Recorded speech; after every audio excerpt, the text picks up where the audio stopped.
Ladies and gentlemen, the Railroad Hour. And here comes our star-studded show train.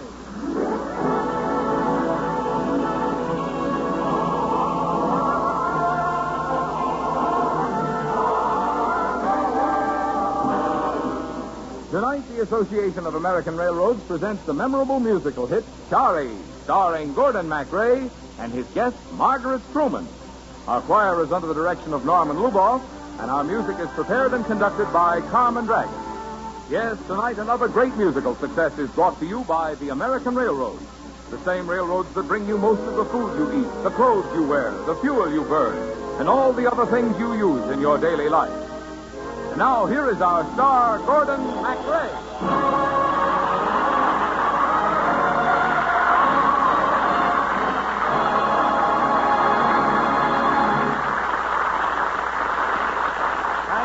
Thank you, Marlon Miller, and good evening, ladies and gentlemen. Well, sir, tonight on St. Patrick's Day, a Scot from Syracuse named MacRae and a gal from Missouri named Truman will sing a famous Viennese waltz in a Hungarian gypsy operetta, most of which takes place in Paris. But seriously, I should be a fellow named Irini who likes to fiddle. And lovely Margaret Truman will be the charming Sari.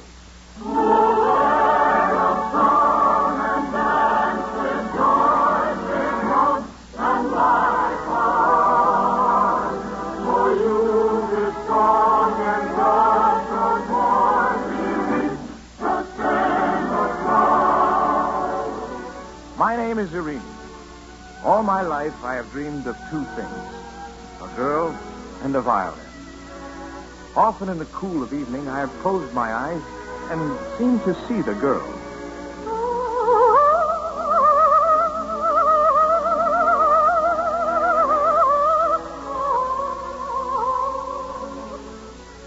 Then I picked up my shiny manufactured violin, an ordinary fiddle without a soul. And I've imagined it as one of the great violins of the world, a Stradivarius. My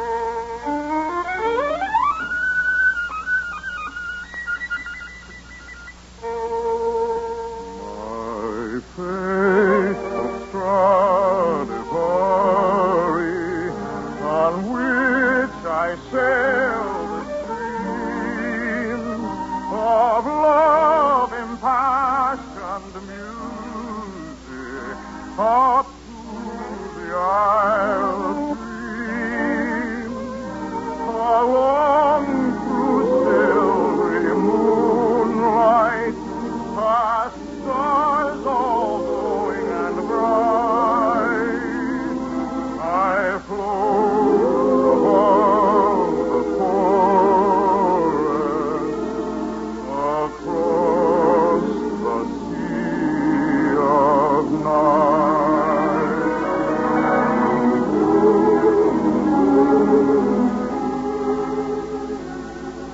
But I had neither the girl or the Strad, and I never realized that both of them were in the little gypsy village of Lawrence, Father, in Central Europe.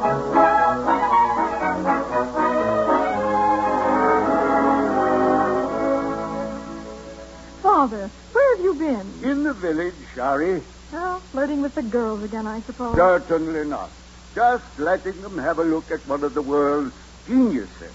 Oh, Papa, people don't like to hear wild gypsy tunes these days. They want to listen to the great compositions of the master. The true violinist, my child, does not play from notes, but from the heart.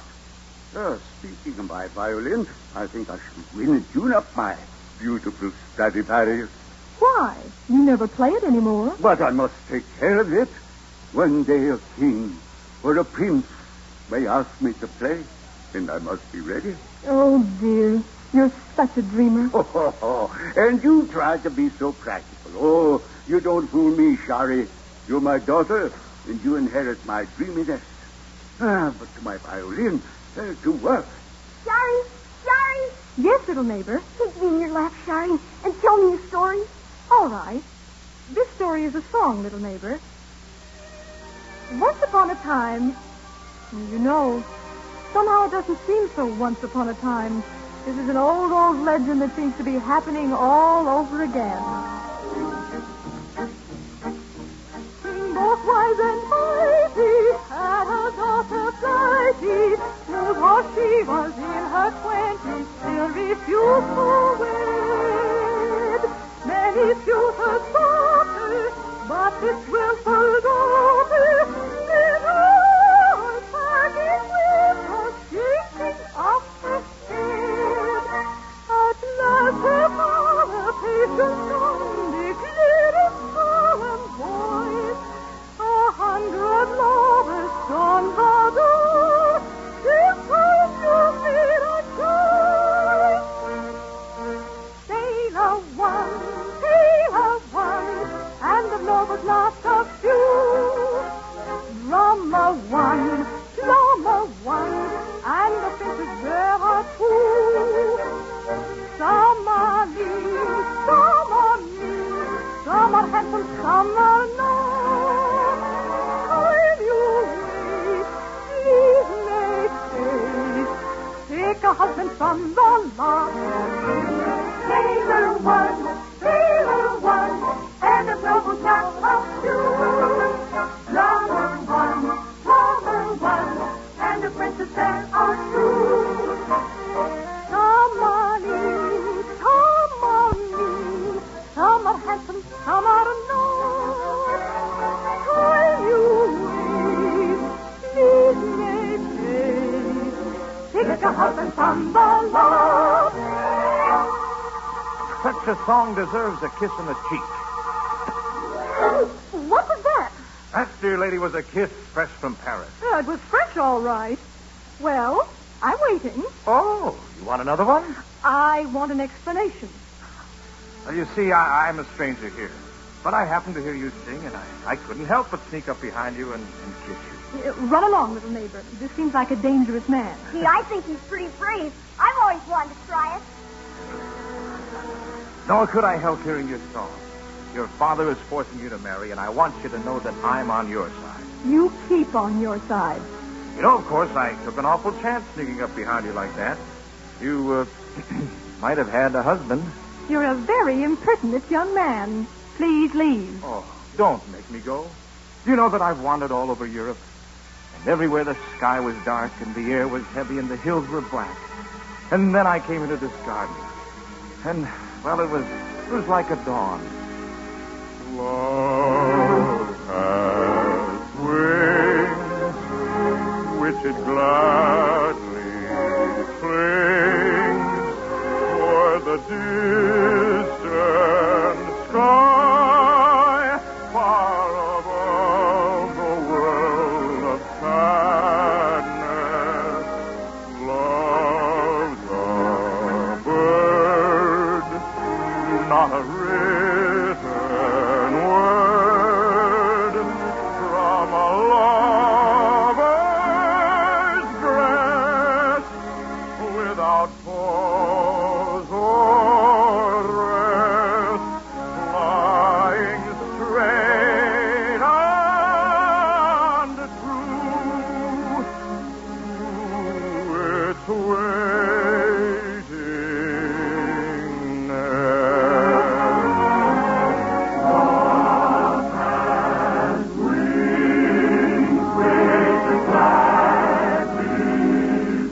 Which it flings toward the distant sky, far above the world of sadness.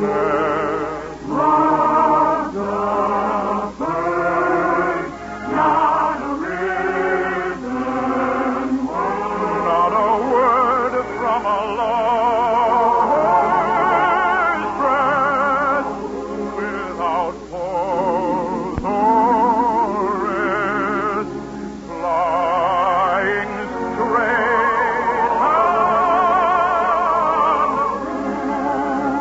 true to its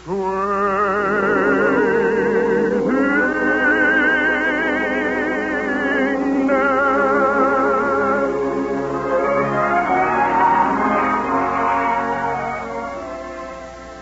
That's very nice. Well, it seems to me I've found the girl I've been looking for. And now if I could only find the violin. What violin? They told me an old gypsy fiddler somewhere in this neighborhood had a beautiful violin.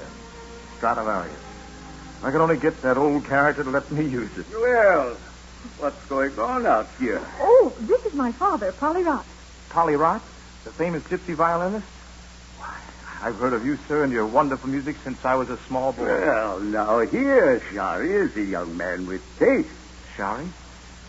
Sari. I knew you'd have a beautiful name like that. And who are you? My name is Arini, sir. I'm a fiddler, too, and I've been asked to play before the king at a special command performance in Paris. But all I have is a creaky instrument that fights me. What do you play, my boy? That silly, stodgy stuff from notes, or do you play the songs of the people from your heart? Well, from the notes, of course. You have not yet learned the secret. Tell me, sir, would you consider selling or lending me your famous fiddle? Don't you dare call it that. You see, Father always says a fiddle is a fiddle, but a Stradivarius is a violin. Yes, and as for selling it or lending it, I would just as soon sell my heart or part with my right arm. Well, then, I have a better idea. Why don't you come to Paris and play for the king? Paris. That makes me think of the days and nights of my youth, especially the nights. How we waltzed in those days. Papa, you said you were waiting for a king to command you to play again. But I can't go to Paris. Though I am still young, the girls of my youth here are now grandmothers. Oh, it would hurt. Well, come to Paris and meet their granddaughters. Granddaughters? I forgot about them. I will. No, I won't either. There are two other reasons. The gout and Sari. We'll all go to Paris together. You take care of your gout, and I'll take care of your lovely daughter. Shall we do it, Sari? Oh, yes, Papa, yes.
We'll return for the second act of Sari in just a moment. When you think of what railroads mean to your community and to your country, you may think of the employment they furnish, or the purchases they make, or the taxes they pay. But the most important thing railroads do is to run trains. For it is trains of cars running on the steel highways provided and maintained by the railroads themselves, which furnish the low-cost common carrier transportation service on which the agriculture, the industry, and the defense of America are soundly based. The whole American economy is built up on the services of these trains which haul anything in any quantity for anybody in any season of the year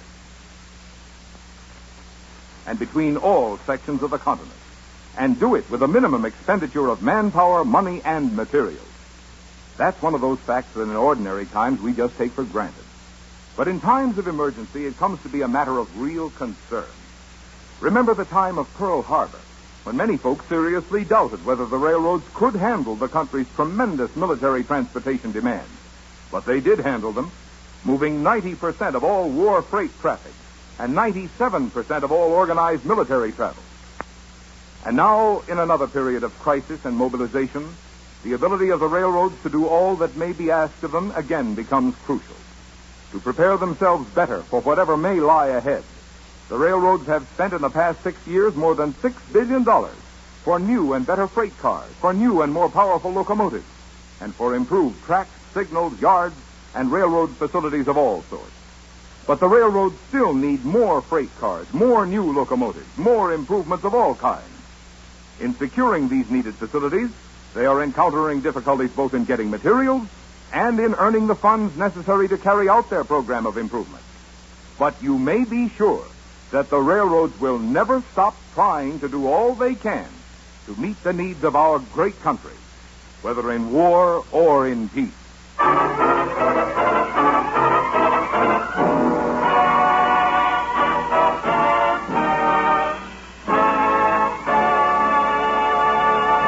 Now here is Act Two of Sari, starring Gordon MacRae as Irene and Margaret Truman as Sari.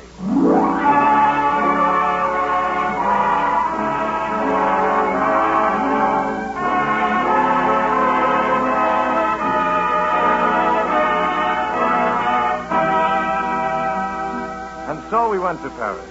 Polly Ross, his daughter Sari, and I. How nervous we all were. For the famous gypsy violinist was to appear for the first time in 10 years to play his famous Stradivarius.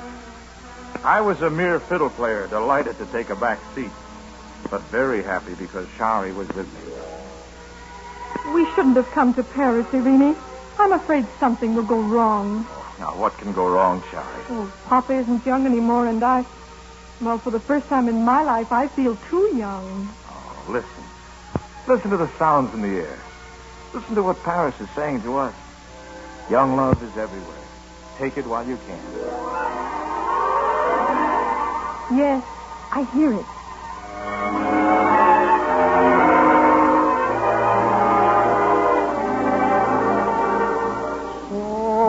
Softly through the summer night, love to its mate now is calling.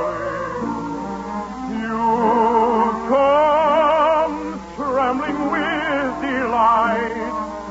Soon autumn leaves will be falling.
Dear Sari, you must get ready for the command performance before the king of the sailors. I shall put on my Sunday best. Good.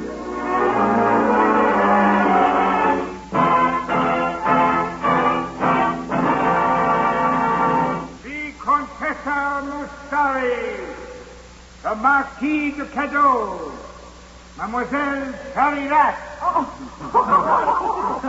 What's that she's wearing on her head? A lampshade? Imagine anybody appearing at the round performance wearing their terrible colored tablecloths. In Paris, the city of fashion, how can anybody wear those rags? How did she get in? Please. In my tiny village, these are the bright colors we wear. But I see that Paris is no place for a girl from the country. When I left home to come to Paris, oh, how carefully I dressed. I put on my Sunday best, party shoes and all the rest. And I was sure that I would turn the hair of every man I met. Many compliments I get, in a flutter heart I'd set. But the people here do not appear to know much of the style. What at home my friends would all admire just makes these ladies smile.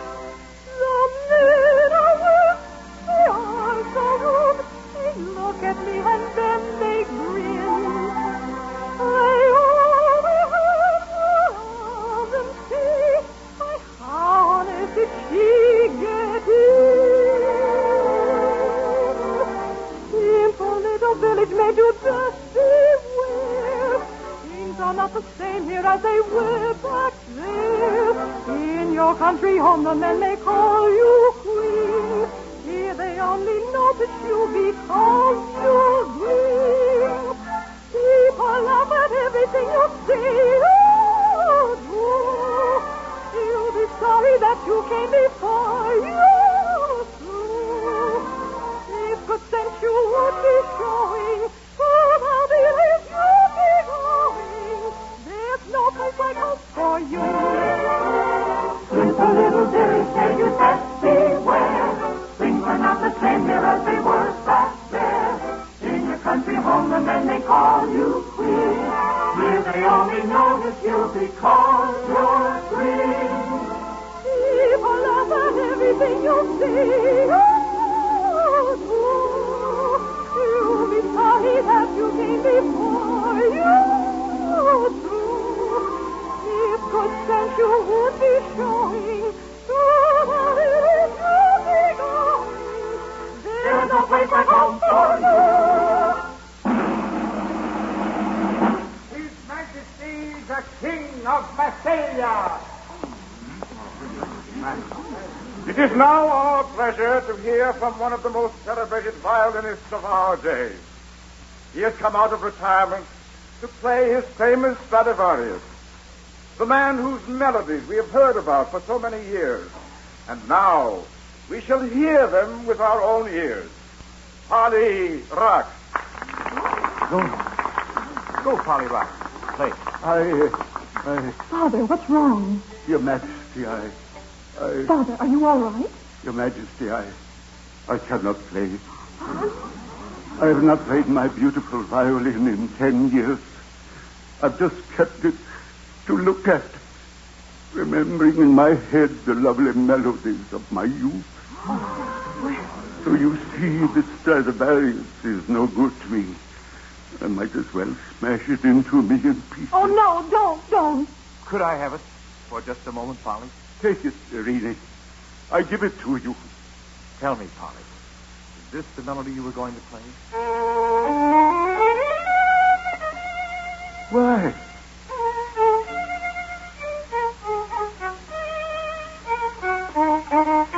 My gypsy melody. How did you know it? That melody was never written down, only in my heart. It's the Strad, Polly. It's this violin. I always knew it was a magic violin.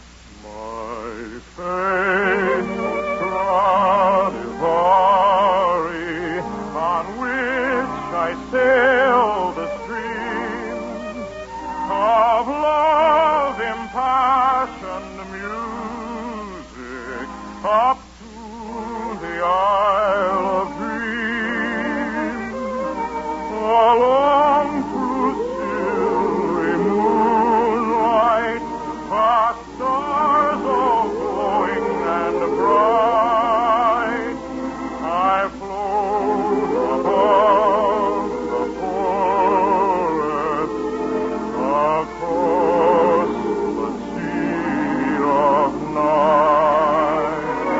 My faithful Stradivari, on which I sail the streams of love, passion, music, up to the Isle of Dreams, along through silvery moonlight, past stars all glowing and bright, I float above the forest,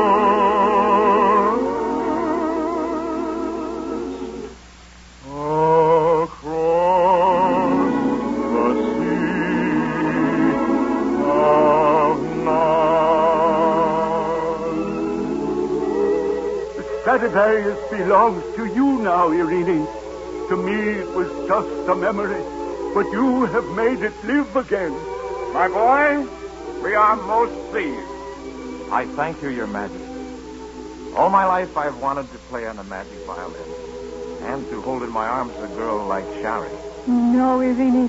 You will be the toast of Paris now, but I'm only a village gypsy, and everyone laughs at me.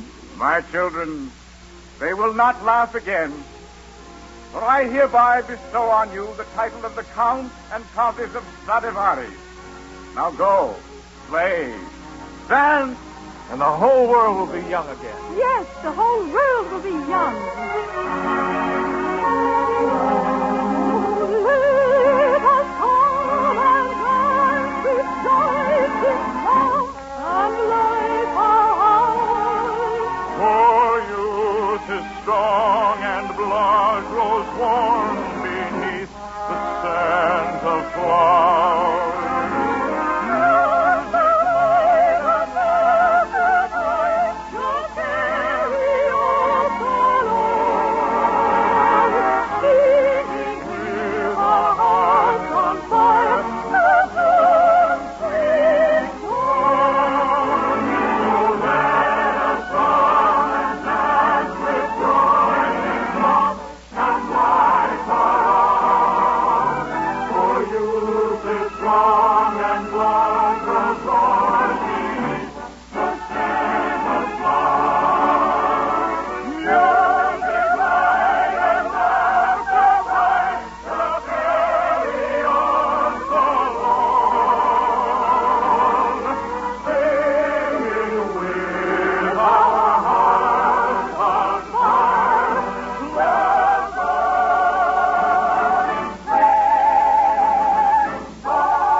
Margaret Truman will be back in just a moment.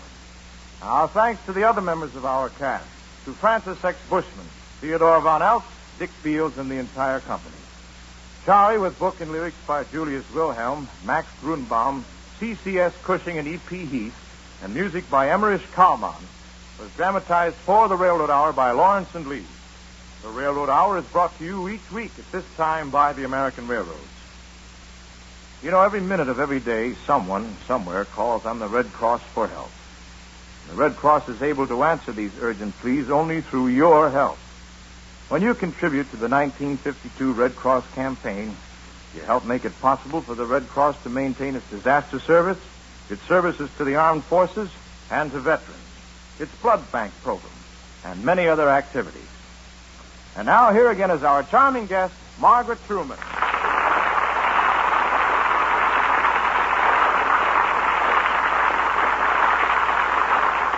Thank you, Gordon. It was delightful being here. Margaret, you were a wonderful Sari. Oh, thank you. You know, we're probably the only show in radio tonight that didn't sing Irish music. A happy Hungarian St. Patrick's Day to you, Margaret. Tell me, Gordon, what can we all listen to on next week's Railroad Hour? Well, you can listen to one of the great hits of our day, Margaret. Patrice Munzel and I will be singing the enchanting music of Kiss Me, Kate. Wouldn't miss it. Good night, Gordon. Good night, Margaret, and come back real soon. All aboard? Well, sir, it looks as though we're ready to pull out. And so until next week, and Kiss Me, Kate, this is Gordon MacRae saying goodbye.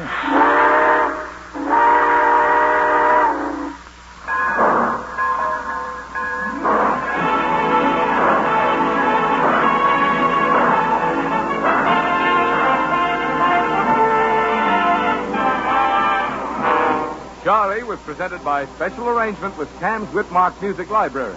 Gordon MacRae can be seen starring in Warner Brothers' About Face. Our choir is under the direction of Norman Luboff, and our music is prepared and conducted by Carmen Dragon. This is Marvin Miller saying goodbye until next week for the American Railroad.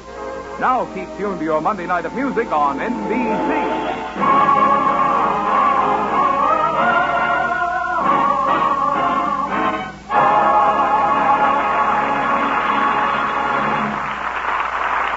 Now, the voice of Firestone brings you Christopher Lynch on NBC.